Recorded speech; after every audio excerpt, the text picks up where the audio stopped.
During a tense Senate hearing on police brutality, Jasmine Crockett confronted Ted Cruz not only about racism in law enforcement, but about a deeper corruption within the system itself. When Cruz dismissed the victims as isolated incidents, Jasmine unveiled a secret document showing his office had actively helped to delay investigations into migrant abuse. The fallout from this revelation rocked Congress and divided the nation. Yet, one singular moment pierced through everything, when Jasmine leaned forward and spoke words that stopped even her harshest critics dead in their tracks. What was it she said that changed everything? Stay with us.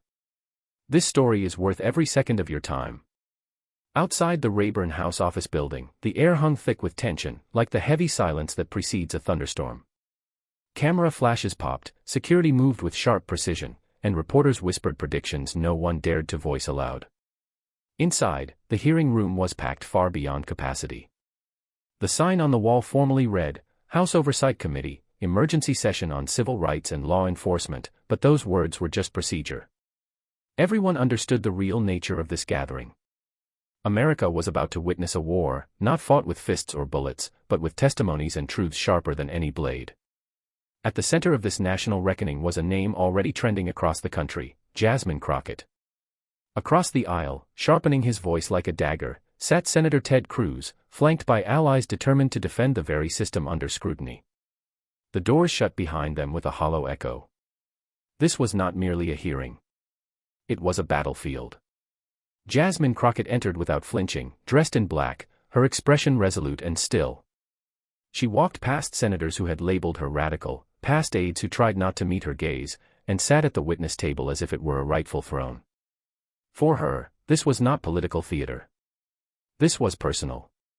She had stood on protest lines where tear gas clouded the air and rubber bullets screamed through crowds. She had held mothers sobbing for sons who never made it home. Today, she was their voice. The moment her name was called, a hush fell over the room as if gravity itself had shifted. The chairman gave a nod. The cameras zoomed in. And then a voice sliced through the quiet. I just want to make one thing clear, Ted Cruz said, his tone calm but coiled like a snake. This hearing, despite its lofty title, is nothing more than a politically charged stunt designed to smear the brave men and women in uniform. His words hung in the air, smug and deliberate. Some Republican members nodded in unison. Let's not pretend, Cruz continued, that law and order is the enemy. It was the opening salvo in what would become one of the most explosive hearings in recent congressional history. But before Jasmine could speak, before the storm building in her chest could be unleashed, the committee chair raised a hand. The room, already taut with grief, fell into an even deeper silence. They were about to hear from someone whose sorrow cut deeper than any political statement ever could. The mother stepped forward like a ghost wrapped in skin. Her name was Latasha Rowe, and in her trembling hand, she clutched a photograph of her son, Micah, 17 years old, unarmed, a straight-A student, now reduced to another name in America's long, bloody obituary of black youth. She didn't scream. She didn't plead, but every word she spoke cracked the air like a hammer against glass. He was just walking, she said, staring straight into the cameras as if daring the nation to look away, holding a sign that said, "Don't shoot." And they shot him anyway.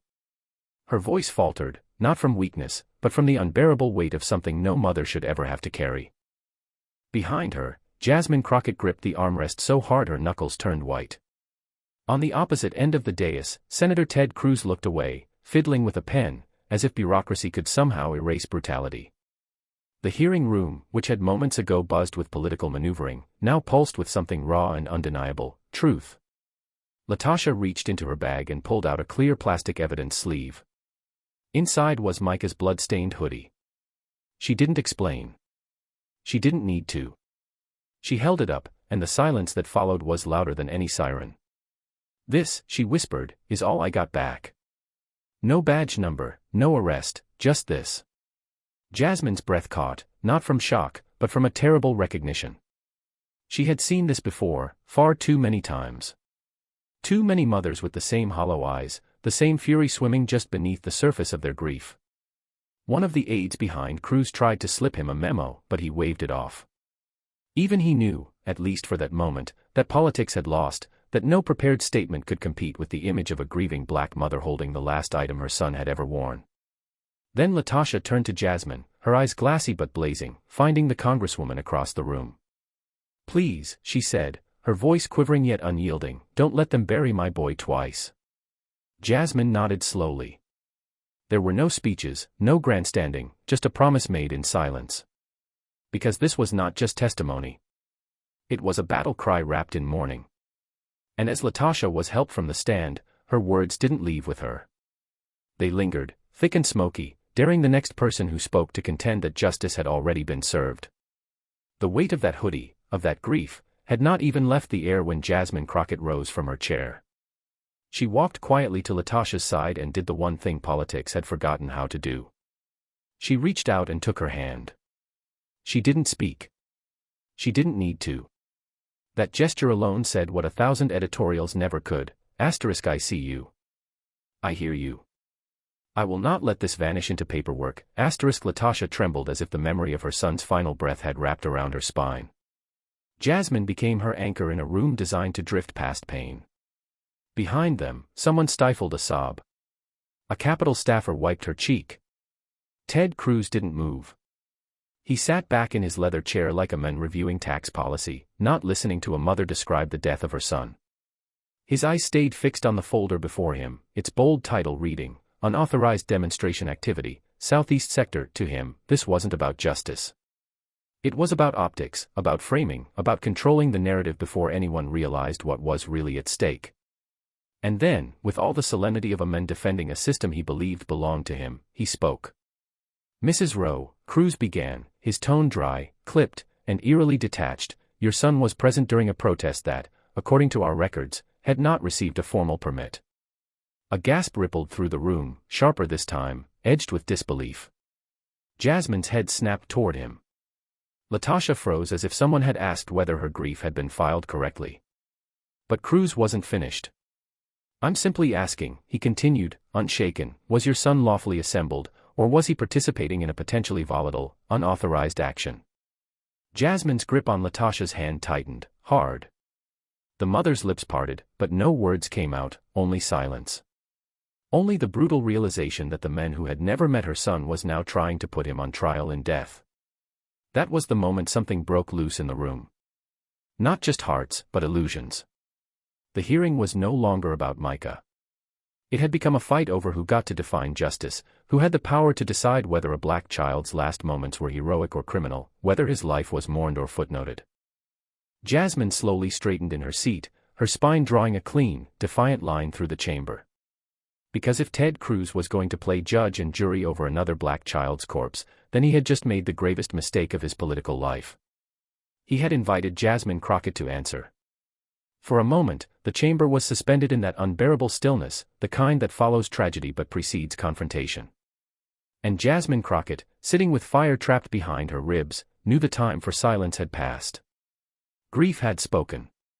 Now, justice would answer. She stood slowly, not abruptly, not like a politician making a point, but like a woman rising from centuries of weight.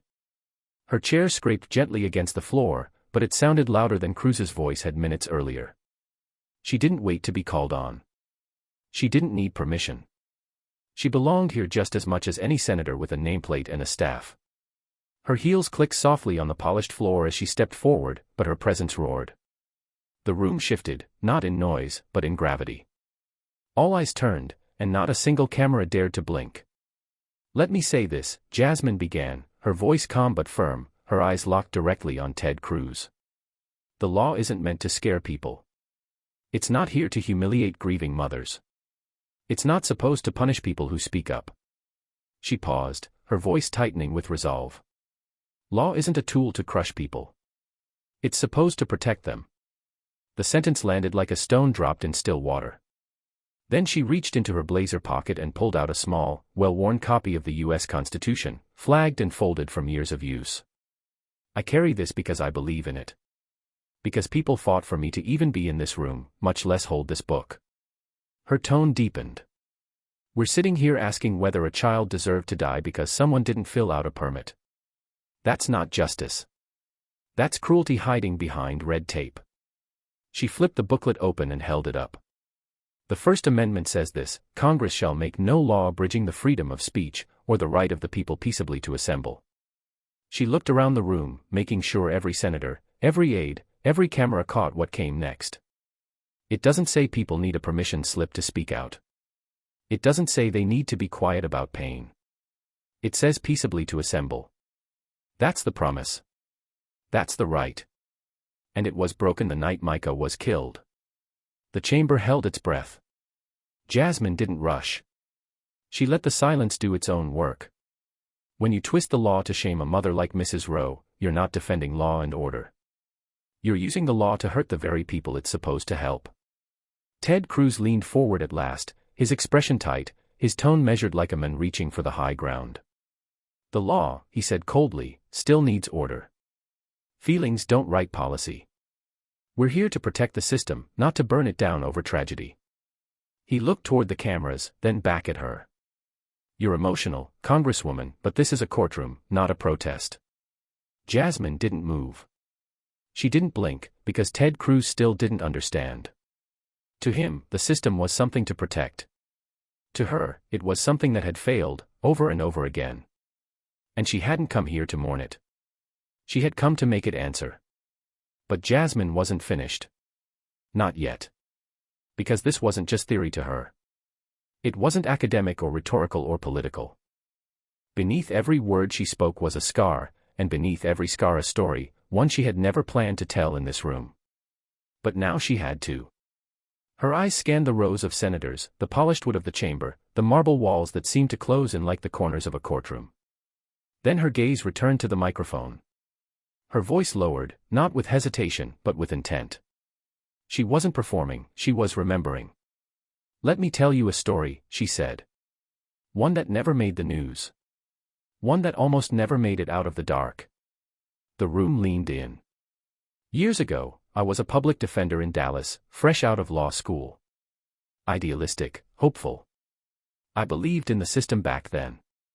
God help me, I really did. She exhaled slowly. Her eyes weren't glossy. They were sharp, like glass forged under fire. It was late, maybe 10 p.m. I had gotten a call about one of my clients, a young black man, first-time offender, nothing violent. He called me in a panic because the police were at his door, banging, trying to get in. He said they didn't have a warrant. He said he didn't know what to do. And I told him, don't open the door. I'm coming. Jasmine paused, letting the room fill with the clock ticking backward. 15 minutes later, I pulled up to that apartment complex. I wore a black pantsuit. I had my legal badge, my briefcase. I wasn't there to yell or argue. I was there to do my job.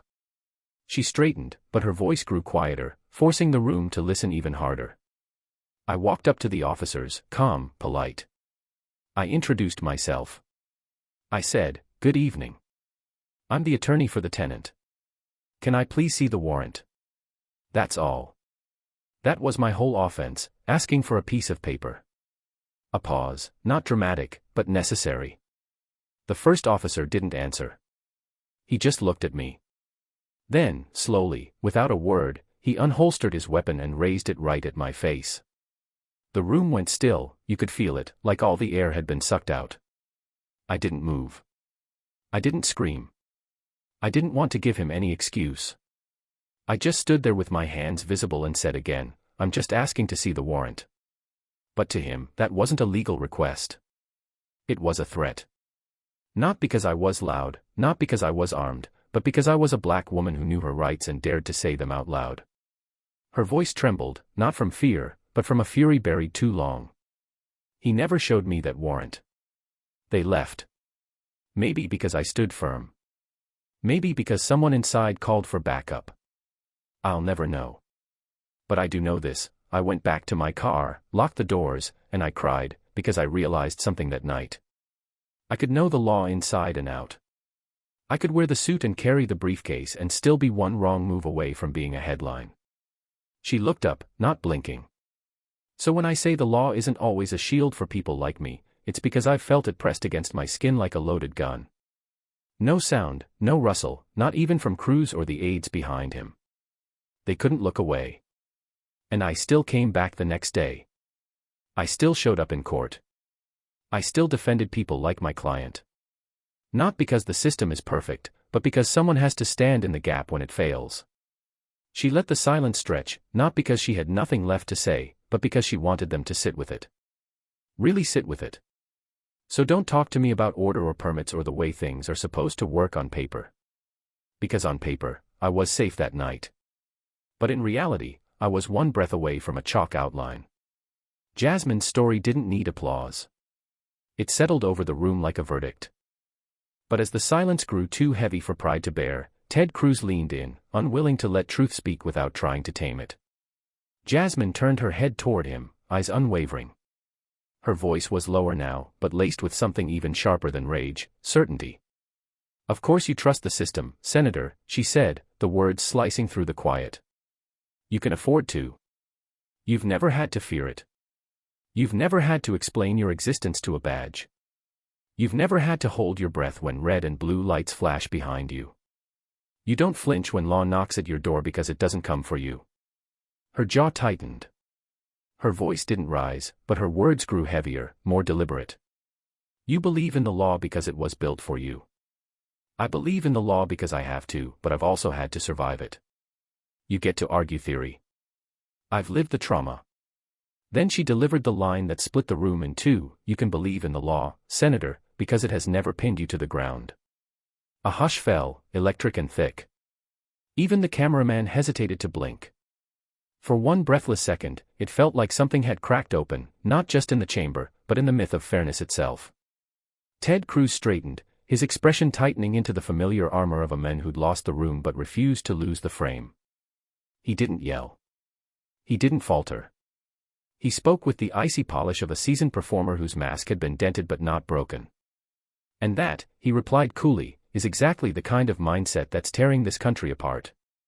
He folded his hands, pretending they weren't shaking. "Painting our legal system as your enemy doesn't make it better. It just feeds the division.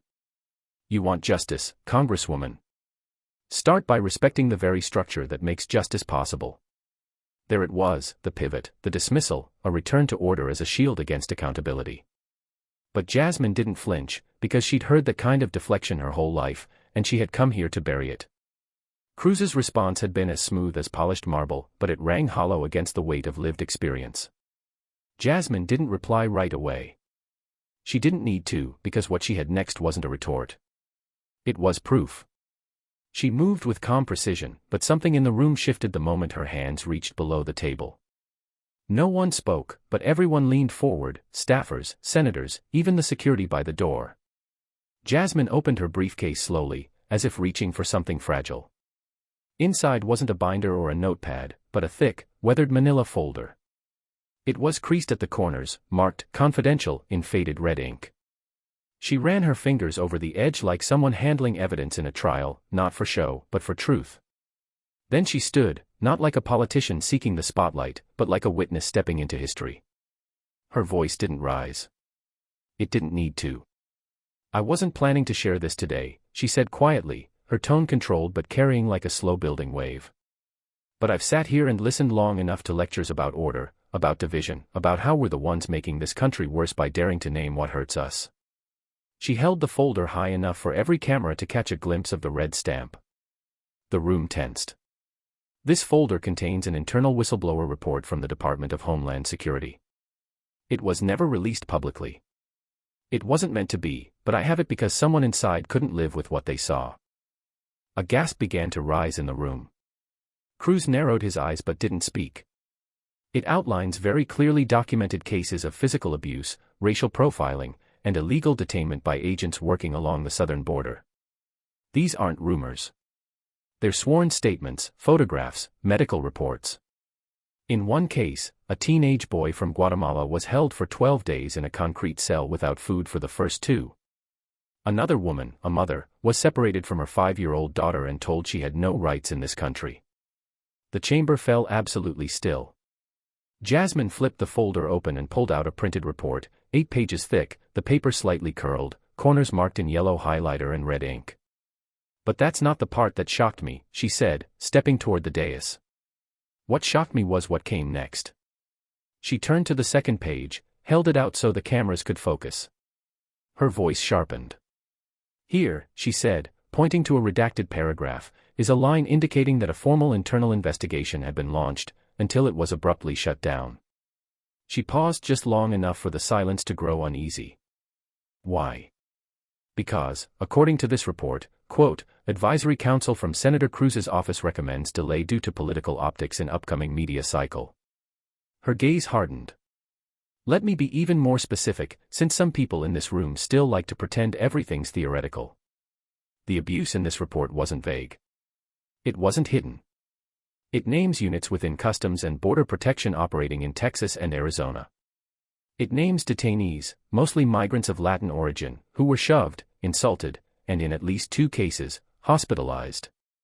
And it names your office, Senator Cruz, as the one that blocked the formal inquiry from moving forward.